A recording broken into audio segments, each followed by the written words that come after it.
সাল্লার বিভিন্ন গ্রাম এবং ইউনিয়ন থেকে আগত আমার ভাই বন্ধুগণ সকলেই শ্রেণীভেদে আমার সালাম এবং আদাব করব। এই শাহেদ আলী উচ্চ বিদ্যালয়ের মাঠে এই বক্তৃতার এই পর্যায়ে আমি শুরুতেই শ্রদ্ধা করে স্মরণ করি যারা এই সাল্লায় বিভিন্ন সময়ে জনপ্রতিনিধির দায়িত্ব পালন করেছেন। তার মধ্যে দীর্ঘকাল যিনি সংসদ সদস্যের দায়িত্ব পালন করেছেন, যিনি সংসদে না গেলে সংসদ গরম হতো না এবং যিনি সংসদে কথা না বললে সংসদের মধ্যে কোনো উত্তাল তরঙ্গের তৈরি হতো না, সেই বাবু শ্রী সুরঞ্জিত সেনগুপ্ত। একই সাথে আমি স্মরণ করি জনাব গোলাম জিলানী, জনাব সাবেক সংসদ সদস্য জনাব নাসিরউদ্দিন চৌধুরী, যার সঙ্গে এখন আমাদেরকে নির্বাচনে প্রতিদ্বন্দ্বিতা করতে হচ্ছে। আমি আপনাদের সকলকে সাথে নিয়ে এই বয়োজ্যেষ্ঠ রাজনীতিবিদের শারীরিক সুস্থতা কামনা করি। একই সাথে বাবু অবনী মোহন দাস, জনাব কালাই মিয়া চৌধুরী, জনাব মান্নান চৌধুরী সহ যারা যখন এই সাল্লার খেদমত করার চেষ্টা করেছেন, প্রত্যেকের প্রতি আমাদের গভীর শ্রদ্ধা নিবেদন। আমি আপনাদেরকে বলতে চাই, রাজনীতিতে এসে যদি মানুষের জীবনের পরিবর্তন ঘটানো না যায়, তাহলে এই ধরনের রাজনীতি করে দিরাই সাল্লার মানুষের কোনো লাভ হবে না। দিরাই সাল্লার মানুষকে যদি কিছু দিতে হয়, দিরাই সাল্লার মানুষের ভাগ্যের যদি পরিবর্তন করতে হয়, তাহলে কষ্ট, পরিশ্রম, সাধনা এবং সময় ব্যয় করে এই পরিস্থিতির পরিবর্তন করার মতো শক্তিশালী নেতৃত্ব প্রয়োজন হবে। আমি আপনাদেরকে একটা কথা খোলামেলা ভাবে বলতে চাই, আমি পেশায় একজন আইনজীবী। আমি কেন আপনাদের দরবারে আসলাম? আমার মনে হয় এইবারকার নির্বাচনে একটা প্রতীক নিয়ে আমি যদি নির্বাচনে প্রতিদ্বন্দ্বিতা না করতাম, তাহলে দানের শেষ একটা একতরফা খেলা খেলার সুযোগ পেয়ে যেত।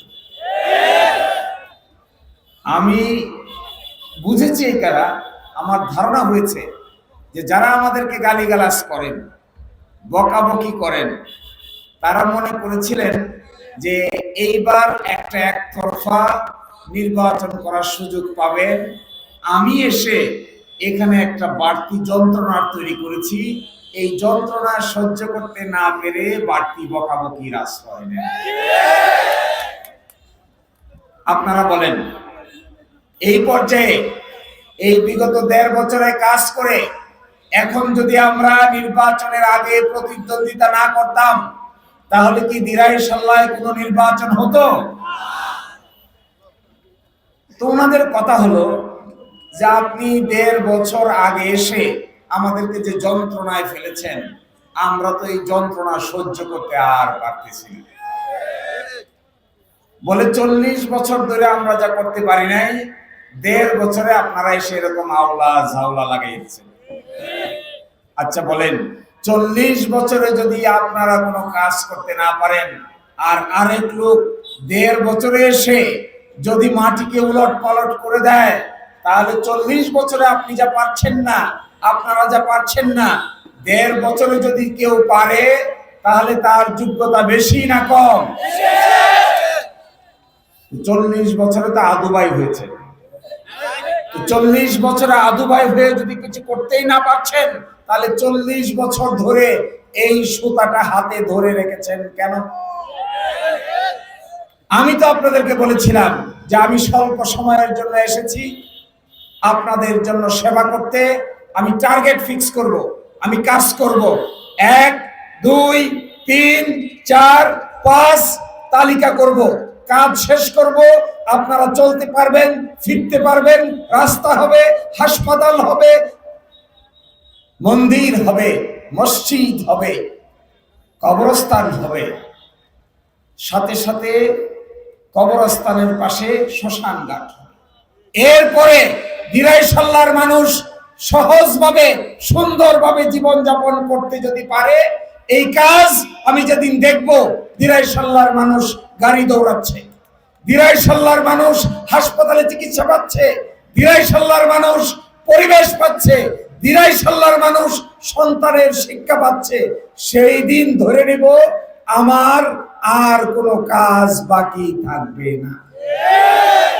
আমি তো ভাই এখানে 40 বছর নাকি 48 বছর, 50 বছর নাকি 52 বছর এই চিন্তা করার জন্য আমি এখানে আসছি?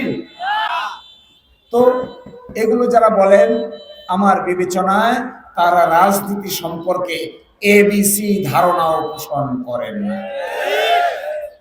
রাজনীতি মানে কি? পার্লামেন্টারি ইলেকশন হবে 12 তারিখে। কাজ কি? পার্লামেন্টারি ইলেকশন যেটা 12 তারিখে হবে, যে ব্যক্তি নির্বাচিত হবেন উনি কি বসে বসে লুডু খেলবে, নাকি বসে বসে মোবাইলে তাস খেলবে, নাকি একজন আরেকজনকে ঘুষাঘুষি করবে?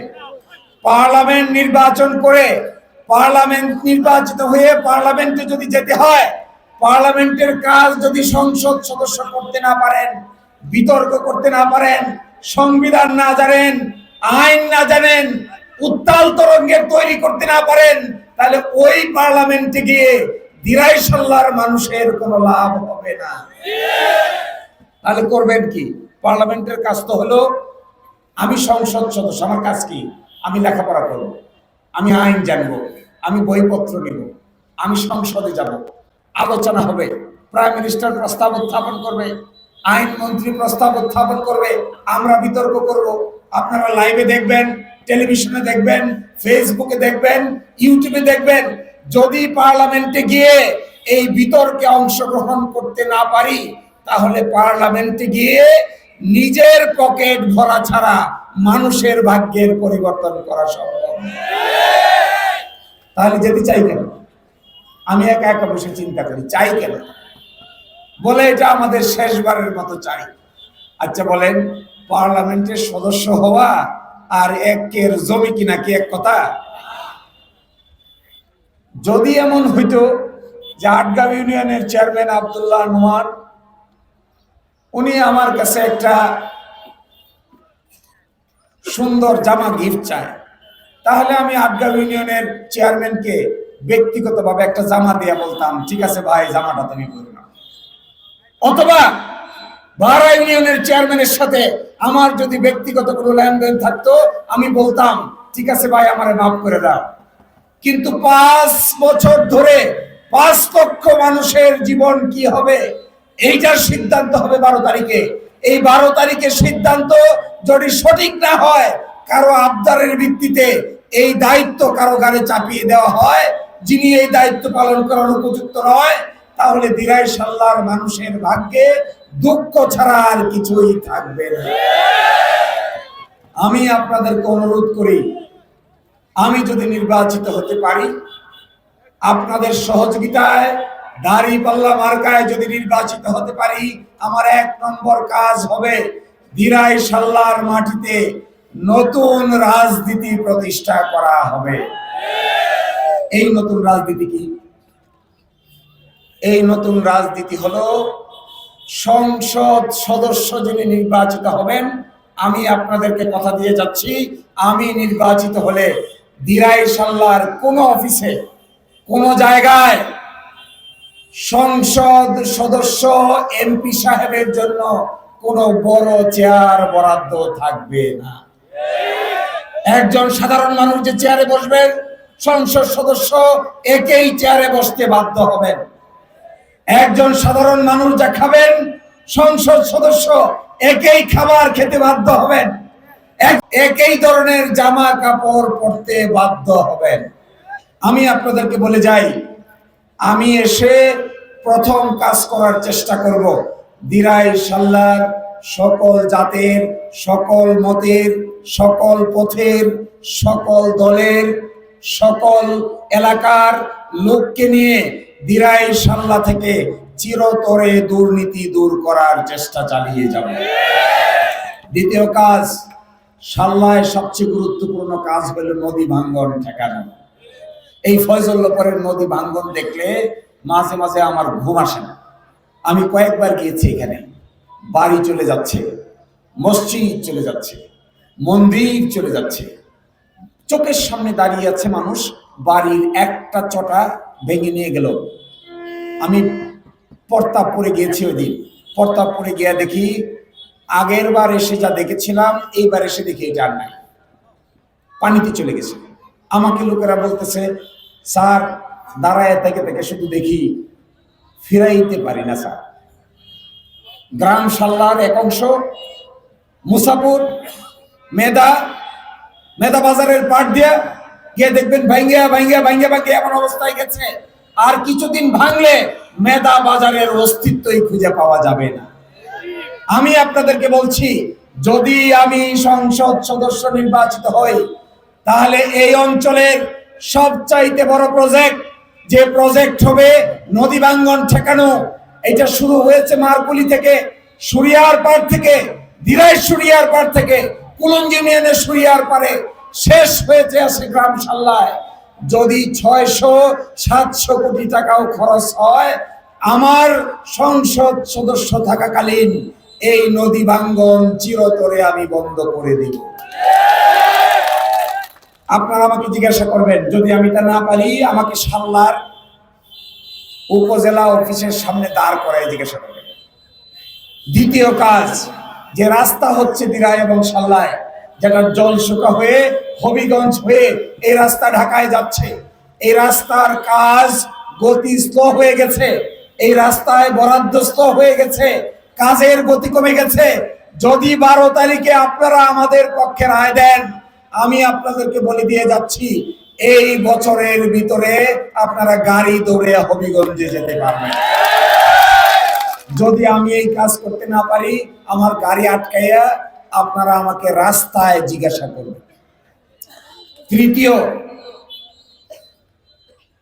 বেকার।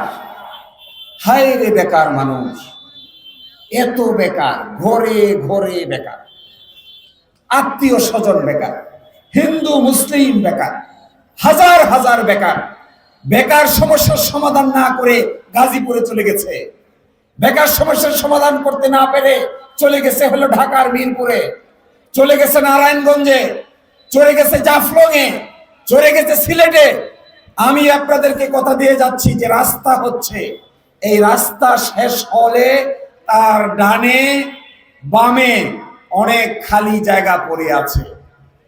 সাল্লায় সবচাইতে গুরুত্বপূর্ণ সম্পদ হলো জমি। এই জমিকে যদি আমরা কাজে লাগাতে পারি, দিরাই শরীফপুর থেকে শুরু হয়েছে দিরাই বাজার পর্যন্ত আসতে ডানে বামে অনেক রাস্তা খালি আছে।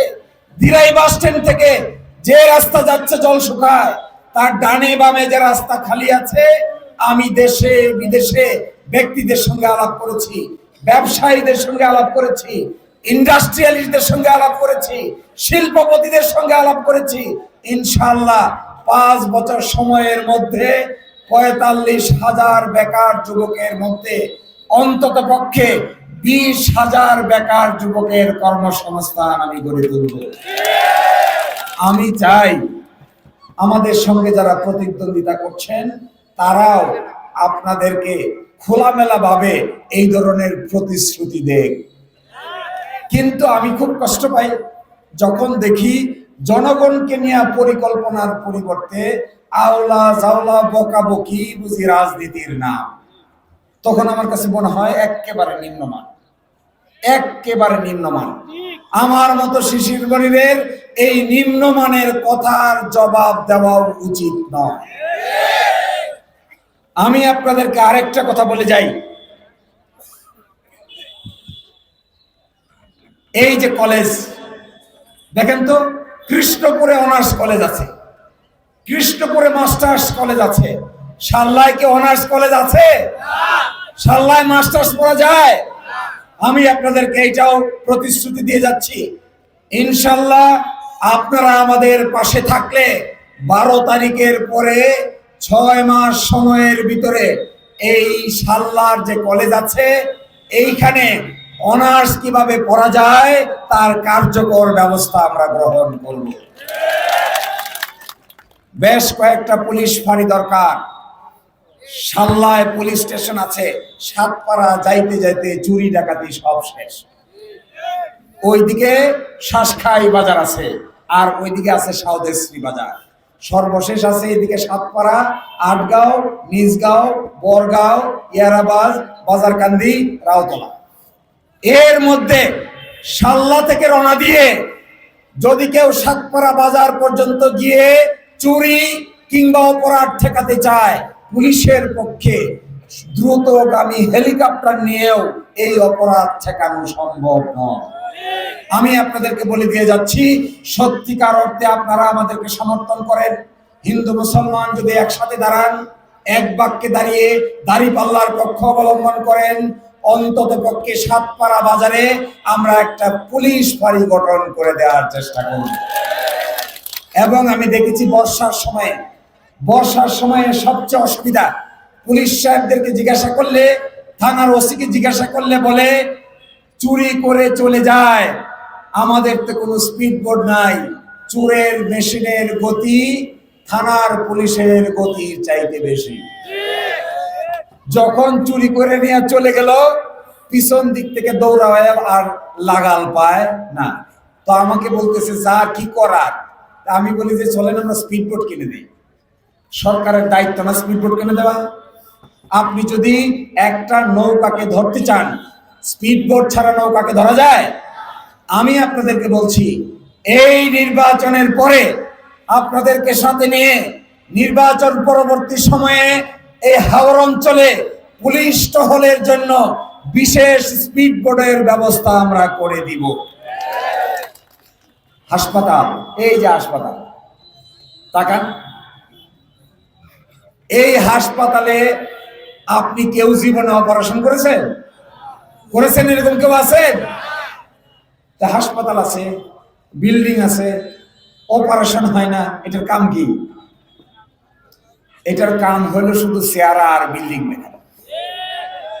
এখানে যাবেন, খালি একটু ব্যান্ডেজ করে দিয়ে বলবে তাড়াতাড়ি ওসমানী মেডিকেল কলেজে চলে যান। এগুলো বলে না? ওসমানী মেডিকেল কলেজে যাইতে যাইতে আপনার জীবনের 12টাতে এখানে বেঁচে গেছে। তো করবেন কি? আমি আপনাদেরকে বলছি, এই হাসপাতাল একটা আছে দিরাই, একটা আছে সাল্লা। এই হাসপাতালগুলোতে চিকিৎসা হয় না, অপারেশন হয় না, এক্সরে হয় না, ইসিজি হয় না। এই হাসপাতালগুলোকে আমরা কার্যকর হাসপাতালে রূপান্তর করব। এবং আমি আপনাদেরকে ওইটাও বলে যাই, এই ভাটি অঞ্চলে এক নতুন কনসেপ্ট আমি চালু করতে চাই। এই চালু করার কনসেপ্টের নাম হলো, আপনারা অ্যাম্বুলেন্স দেখেছেন গাড়িতে, গাড়ির অ্যাম্বুলেন্স আর সাল্লা পর্যন্ত আসতে পারে না। এখানে আমি আপনাদেরকে বলেছি, বিদেশি এনজিওর সঙ্গে আমি কথা বলেছি যে দক্ষিণ কোরিয়ায়, ফ্রান্সে, ইটালিতে যেখানে নদী ভাঙ্গন এলাকা আছে, যেখানে হাওর আছে, যেখানে একটার পর একটা সাগর মহাসাগর আছে, ওখানে তারা কিভাবে হাসপাতাল মেনটেন করে। আমাকে তারা বলেছেন, স্যার আপনাদের এলাকায় যদি নৌকার মধ্যে অ্যাম্বুলেন্স বানাইতে পারেন, তাহলে বর্ষার সিজনে সবচাইতে বেশি মানুষকে নৌকায় সার্ভিস দেওয়া সম্ভব।